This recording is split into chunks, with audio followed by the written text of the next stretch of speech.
Assalomu alaykum, hurmatli qadrdonlar. Xudo xolasa Husanbek hoji opog'imizni rivojiligini oldik o'zlaridan. Xudo xolasa mana suhbat qilib ozgina gaplashdik hozir ham.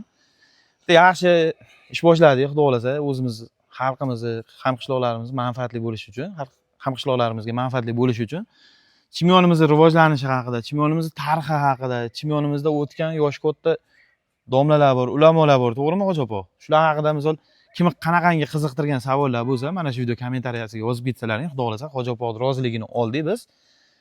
Yaxshi kunda xudo xolasa biz jonli efir ham qilamiz o'sha kuni xudo xolasa. Savollaringni yozib ketinglar, biz xudo xolasa video davomida sizlar yozgan savollar orqali hoji opamiz bilan suhbatlar o'tkazamiz. To'g'rimi hoji opa? O'zingizdan ruxsat so'radik. Albatta. Taniganlar bo'lsa like bosib qo'yinglar. Ha. Bugungi kunda avvalo assalomu alaykum. Bizni mana shu lavhada ko'rayotgan u yer yuzini qayerida bo'lmasin. Chunki O'zbekistondan ko'plab yigitlarimiz chet ellarda o'qiyapti, ishlayapti, ilm olyapti, ishlayapti. Sabab tirikchilik shu chet ellarga chiqishgan.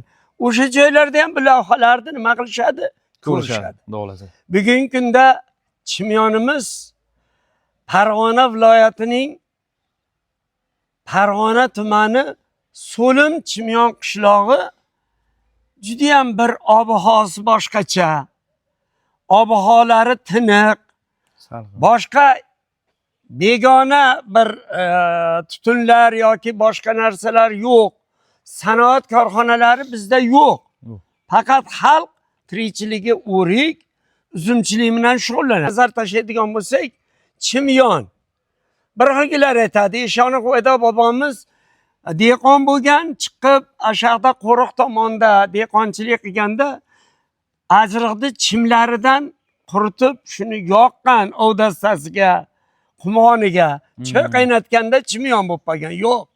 Eshoni qo'yda bobomiz klassik shoir, o'zini devorlariga ega bo'lgan, xalqqa ma'rifat tarqatgan, o'zini o'ynoqi g'azallari shunday bastakorlar tomonidan kuyga shunday tushib qoladigan g'azallarni yozib o'tib ketgan bir ashrafi dehqon odam bo'lgan. Endi hozirgi chimyon haqida gapiradigan bo'lsak, Huvaydo bobomiz chimyonda yashagan. Mavludi chimyon degan tug'ilgan va yashagan. Bugungi kunda chimyon so'zini lug'aviy ma'nosi moziydan bizga ma'lumki